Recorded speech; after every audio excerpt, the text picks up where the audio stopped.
আসসালামু আলাইকুম সুপ্রিয় দর্শক, আরেকটি নতুন রেসিপিতে আপনাদের সবাইকে স্বাগতম। আজকে আমি তৈরি করে দেখাবো কালারফুল মিষ্টি বাসমতি চালের পোলাও রেসিপি। এটা একদম ইউনিক এবং বাসায় যদি আপনি তৈরি করেন কিংবা নতুন অতিথি আপ্যায়নে, তাহলে তো সবাই আপনার প্রশংসা করতেই থাকবে। আর এটা তৈরি করা খুবই সহজ, কিন্তু খেতে ভীষণই মজা। ইউনিক কিছু তৈরি করতে চাইলে কিংবা নতুন অতিথি আপ্যায়নে এটা কিন্তু আপনি রাখতেই পারেন। তো চলুন, এটা আমি কীভাবে তৈরি করেছি সেটাই আপনাদের মাঝে শেয়ার করি। আর দেখতেই পারছেন কতটা সুন্দর আর কতটা কালারফুল। প্রথমে আমার লাগবে বাসমতি চাল। এই মিষ্টি পোলাওটা রান্না করার জন্য আপনারা চাইলে চিনি গুঁড়া চালটা দিয়ে করতে পারেন, সেটা সুন্দর একটা ফ্লেভার আসে। আর এটা দিয়ে রান্না করলে একটু লম্বা লম্বা দেখতে কিন্তু বেশ সুন্দর লাগে, খেতেও ভীষণ ভালো লাগে।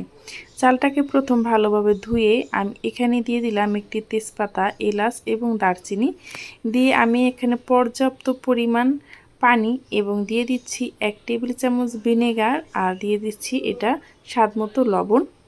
এখন আমি এটাকে ভালোভাবে নেড়েচেড়ে মিশিয়ে আমি 70% মতো আমি সেদ্ধ করে নেব। তারপর এটাকে ভালোভাবে পানিটাকে ছেঁকে নেব, যাতে করে খুব সুন্দরভাবে চালটা ঝরঝরে হয়। আর ভিনেগারটা দেওয়ার কারণে এই যে চালটা খুব সুন্দরভাবে ঝরঝর হবে, একটার গায়ে একটা লেগে থাকবে না। সেটা কিন্তু আপনারা একটু পরেই বুঝতে পারবেন। দেখুন, আমি কিন্তু চালটাকে 70% মতো সেদ্ধ করে নিয়েছি, তারপর একটি চালনিতে ছেঁকে নিয়েছি। আর তারপর দেখুন ভাতটা কতটা ঝরঝর হয়েছে। এখন আমি এখানে 3টি বাটি নিয়ে নিলাম। বাটির ভিতরে আমি অল্প পরিমাণ পানি নিয়ে নিচ্ছি। তারপর এখানে আমি 3টা ফুড কালার অ্যাড করে দিচ্ছি। আপনারা আপনাদের পছন্দ মতো যে কোনো কালার কিন্তু অ্যাড করতে পারেন। এখানে আমি দিয়ে দিচ্ছি ইয়েলো এবং রেড এবং গ্রিন কালার। 3টা ফুড কালার অ্যাড করে এখন আমি ভালোভাবে নেড়েচেড়ে মিশিয়ে নিচ্ছি পানির সাথে। তারপরে আমি এর ভিতরে দিয়ে দেবো 2 চামচ করে যে রাইসটাকে আমি সেদ্ধ করে রেখেছি, তার ভিতর থেকে 2 চামচ করে এর ভেতরে দিয়ে কিছু সময় আমি ভালোভাবে নেড়েচেড়ে মিশিয়ে নেব, যাতে করে ভাত এবং যে ফুড কালারটা খুব সুন্দরভাবে একসাথে অ্যাডজাস্ট হয়ে যায়। আপনারা যদি বেশি পরিমাণ তৈরি করতে চান তাহলে কিন্তু এর পরিমাণটা বাড়িয়ে দিতে পারেন। আমি এখানে 400 গ্রাম চাল দিয়ে এই রাইসটা রান্না করেছি। আপনারা কম কিংবা বাড়িয়ে নিতে পারেন, কিন্তু একবার হলো এভাবে ট্রাই করবেন।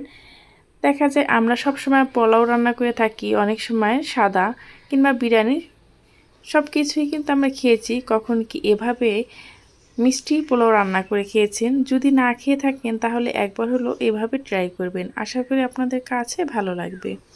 এখন আমি সব রাইসগুলো ভালোভাবে মিক্স করে নিয়েছি। তারপর এখানে আমি দিয়ে দিলাম 3 টেবিল চামচের মতো ঘি। অবশ্যই এটা ঘি দিয়ে রান্নার চেষ্টা করবেন, তাহলে কিন্তু এর ফ্লেভারটা বেশ দারুণ আসে। আমি এখানে দিয়ে দিলাম 2 প্রকার বাদাম, সাথে কিশমিশ। আপনারা চাইলে এখানে বাদামটাকে কুচি করেও দিতে পারেন, সেটাও কিন্তু খেতে বেশ ভালো লাগবে। আমি এখানে গোটাটাই দিয়ে দিলাম। এখন আমি এই বাদাম আর কিশমিশটাকে কিছু সময় ভেজে নেব, সুন্দর একটা ফ্লেভার আসা পর্যন্ত। তারপর আমি এখানে দিয়ে দিচ্ছি 3 টেবিল চামচ পরিমাণ চিনি। তারপর এখানে দিয়ে দিচ্ছি 2 টেবিল চামচ পরিমাণ মতো পানি। তারপর আমি এটাকে খুব ভালোভাবে নেড়েচেড়ে মিশিয়ে নিচ্ছি, যাতে করে খুব সুন্দর করে চিনিটা গলে যায়। তারপর যখন বলক চলে আসবে তখন আমি এর ভেতরে দিয়ে দিচ্ছি 2 টেবিল চামচের মতো নারকেল কোড়া। নারকেল কোড়াটাকে দিয়ে ভালোভাবে আবারও আমি মিক্স করে নিচ্ছি। এটাকে খুব ভালোভাবে মিক্স করে নিতে হবে। দেখতে পাচ্ছেন খুব সুন্দরভাবে বলক উঠে এসেছে এবং নারকেলটাও কিন্তু খুব সুন্দরভাবে সেদ্ধ হয়ে গেছে। এখন আমি যে রাইসটাকে 70%-এর মতো সেদ্ধ করে নিয়েছি, সেই রাইসটা এর ভেতরে আমি এখন ঢেলে দিচ্ছি। তারপর ভালোভাবে নেড়েচেড়ে একটু মিশিয়ে নিচ্ছি।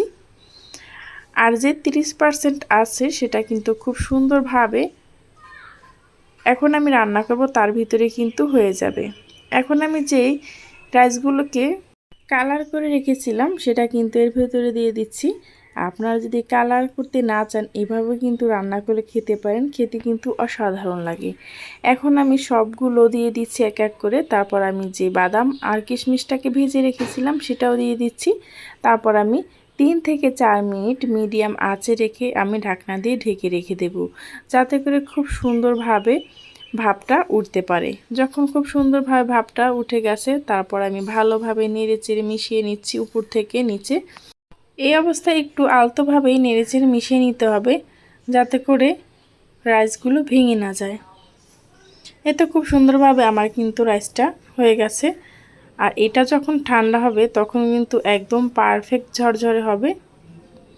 এখন আমি চুলাটাকে বন্ধ করে রেখে দিয়েছি 7 থেকে 8 মিনিটের মতো। দেখুন তাতে কি সুন্দরভাবে এটা ঝরঝরে হয়ে গেছে। এখন আমি আপনাদেরকে একটু পরিবেশন করে দেখাচ্ছি। নতুন অতিথি আপ্যায়নে এরকম একটা মিষ্টি পোলাও যদি আপনি বাসায় রাখেন তাহলে সবাই কিন্তু সব কিছু ছেড়ে রেখে এটার দিকেই নজর যাবে। দেখুন কতটা সুন্দর আর কতটা কালারফুল হয়েছে। আমার এই ভিডিওটা আপনাদের কাছে যদি ভালো লেগে যায় তাহলে প্লিজ চ্যানেলটি সাবস্ক্রাইব করে পাশে থাকা বেল আইকনটা ক্লিক করে রাখবেন।